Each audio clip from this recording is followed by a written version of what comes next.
Hi guys, and welcome back to the early bird photo news. I've come back late last night from a few days photographing more paradise rifle birds displaying at the Gold Coast, and I think I got some really nice photos and videos, so that has been great. And then this morning I woke up to some amazing news, Sony announcing the new A9 III. Last week we said we weren't quite sure whether it's going to be announced today or not. They announced it, and it's quite a camera to say the least. It almost seemed like it had gotten a little bit quiet around Sony. They were just sort of releasing a lot of smaller and vlogging cameras, and the A9 II and the A1 were just staying lonely at the top, being a little bit neglected, but now they're definitely back with a bang with the A9 III, and when we look at the specs, it's really quite incredible. I was hoping it would have more than the 24 megapixels, but everyone seems to love the 24 megapixels, and it must be like a sweet spot for sports photography, so I'm totally happy or understand why they would stick with the 24 megapixels. And the biggest and most impressive feature of this camera is the new global shutter, and the first camera of its kind with a global shutter. And it means that instead of reading out your sensor line by line like most mirrorless cameras do, this camera can read all the pixels at the same time. That means there will be no more wobbling, no more rolling shutter in photos or videos, which is totally incredible and an amazing feature.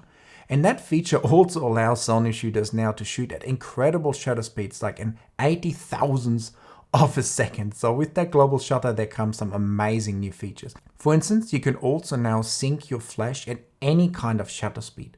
A little while ago we said that the A9 III is likely going to be a speed monster, and Sony did not disappoint. The camera can shoot up to 120 frames per second in full 14-bit RAW mode, which is totally amazing. I've yet to see what the buffer will be like and how long you can shoot at 120 frames per second, but even if it's just 1, 2, 3 or 4 seconds, it's still incredible and will help you to capture these crazy moments that you sometimes encounter when you're out photographing. Of course, we don't always want to shoot at 120 frames per second, so there's obviously other options available as well, like 20, 30 or 60 frames per second. But if you need the 120 frames per second, you don't actually have to go into the menu or turn any buttons. There's just one dedicated button at the front, dedicated sort of speed boost. So if whenever you press the button on the front of the camera, it will go to the 120 frames per second mode, so you can capture whatever action is happening straight away, and then you can pick the frame that you actually need out of that sequence and then go back to your normal shooting speed of maybe 20 or 30 frames per second. So I think that's a really cool feature. And sometimes even at 120 frames per second, we're just a tiny bit too late and the bird has already taken off or the player has already kicked the ball. And in these cases, Sony also has now pre-shoot or pre-capture or whatever they call it available, so you can shoot up to 120 frames per second for 1 second before you actually fully press the shutter button. And in that case, you probably will never ever miss a moment again. So you have an amazingly fast camera that has full RAWs at up to 120 frames per second. I just had to say it again because it's so incredible. And if the buffer can keep up with that, it will be truly amazing. The only bottleneck in this could be potentially that the camera will still have 2 of the Type A CF Express cards instead of the faster Type B CF Express cards, but for now it looks like it should hopefully be able to handle the speed.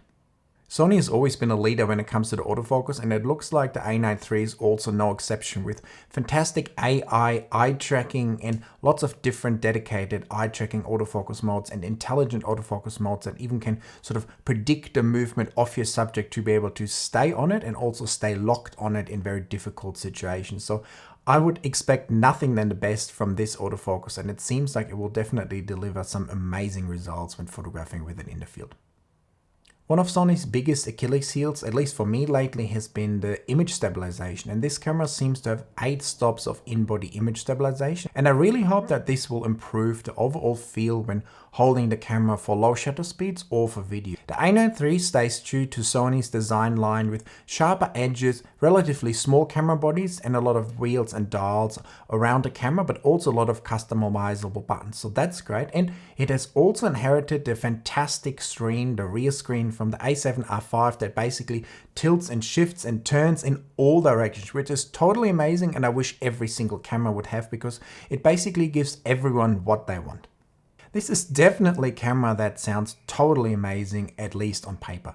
Of course, we have to wait and see for some real field reviews, and this will take a little while because it seems like the camera will only be available towards the end of February 2024, so there's a little bit of a wait involved, but all in all, it seems pretty amazing. And even though the price is not cheap at $6,000 for what the camera offers, especially with the global shutter, 120 frames per second in RAW, it seems almost well, I wouldn't say cheap, but almost cheap considering how much new technology is in this camera.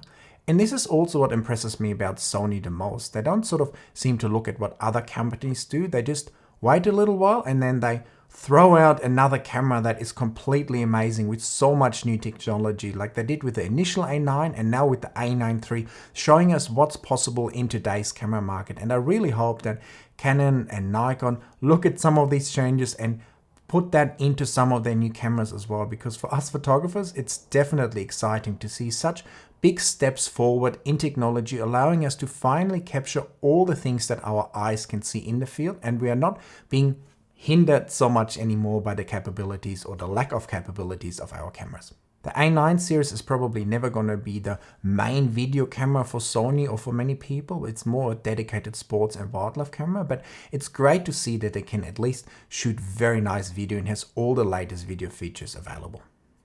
With that much hype, you often have to turn off the noise a little bit and also sort of dig a bit deeper and see if there's any potential downsides. And there don't seem to be too many yet, but there's a few sort of curious features that people have mentioned so far, and I've watched a lot of videos, and one of the things is that the camera seems to have a base ISO of 250 and not a dual gain sensor. That's something to be a little bit curious about, because in the past cameras with global shutters sometimes had like some sort of problems with image quality, and Sony has also not mentioned anything about the dynamic range of the sensor and also not how the ISO performance of that sensor is. So that's a little bit curious, and we might have to wait and see if there's any sort of drawbacks from having the global shutter, but in return it seems like that the global shutter comes with so many advantages that having some of these disadvantages is probably not too much of a problem, especially for the type of shooters that this camera is designed for. While I would definitely love to try out the A9 III in the field, it's probably not the camera that I'm the most excited about,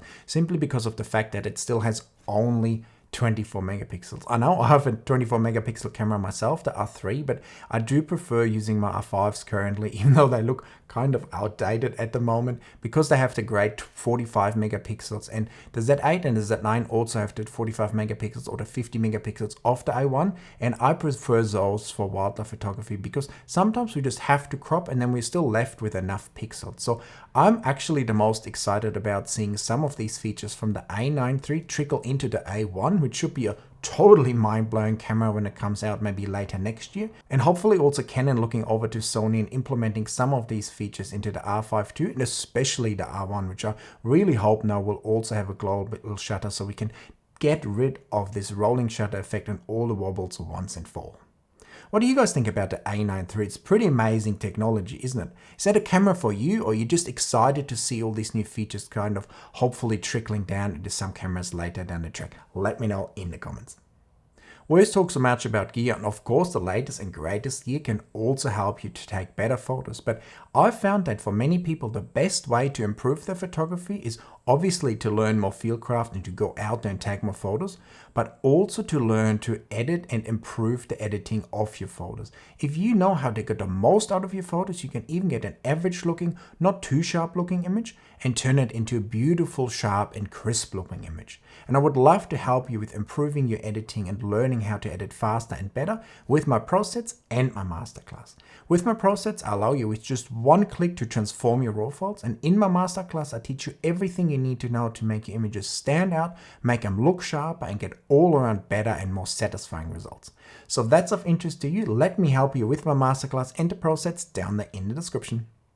Now you may think we're done with all the Sony talk, but they also released a pretty amazing looking lens today, a new 2.8 300mm lens that just weighs 1.4 kilos or just over 3 pounds, which is also super light and pretty amazing for f2.8 lens. So if you need that f2.8 f-stop like a lot of sports photographers do, for instance, this lens will be quite incredible. And I assume with teleconverters, if they perform alright on that lens, it will also be quite a nice option for wildlife photography for many Sony shooters, because it could be a 5.6 600mm lens with a 2x extender that just weighs 1.4 kilos, similar to what a Nikon 600 PF lens weighs, for instance. So it looks like there's some very exciting options for us wildlife photographers also in the Sony lens lineup coming. From the few images that I've seen and a few videos, the lens definitely looks like it's super nice, super sharp with fantastically fast autofocus. And the price is actually not too bad either, with just under $6,000 US. I've also come across an interesting article written by Alec Griffin about which memory cards are the best for the Nikon Z8, and I thought I'd share it with you because I've been using the Z8 lately a fair bit, and I've used different memory cards in it, and I did notice a few slight differences. So I thought it'd be interesting for you guys as well to see which memory cards actually perform the best in the camera. And in his test, one of the Lexa cards wins overall, but it seems like a lot of cards are able to kind of deliver the same speed inside the camera. There's differences when you put them in a card reader, like the read and the write speed, but in camera, a lot of cards seem to perform somewhat similar, and top cards all seem to have a relatively similar speed. So you might want to check out that article. I've linked it for you down there in the description to see where your cards rank, and if your cards might be a bit too slow, it could be a good idea to upgrade, because having a fast memory card will definitely help to clear the buffer in those critical moments. In the past, I've mainly used SanDisk and Wise cards, but lately I've changed over to these pro-grade Cobalt cards, and they've delivered really well for me in the field. And it actually feels like they're slightly faster than the Wise and the SanDisk cards, which is also what this test showed. So all in all, I'm very happy with these pro-grade cards, and I would love to hear from you guys. What cards are you using? Are you happy with the cards you're using? Let me know in the comments. Before we wrap up this video, let's quickly talk about Canon, even though it's not great news, because it seems like the new 24-105 f2.8 and the 200 to 800mm lens will be in short supply, and there might be some increased wait time. So if you want that lens right away, you might have to pre-order it now. Otherwise, wait until I get my lens so I can do a proper review and let you know how the 200 to 800 especially performs in the field and if it's worth buying. And on that note, I think it's time to wrap up this week's early bit photo news. Please give me that thumbs up. Let me know all your thoughts about the new gear in the comments. Check out my channel membership and hit that subscribe button. And I will see you in the next video very soon. Bye guys.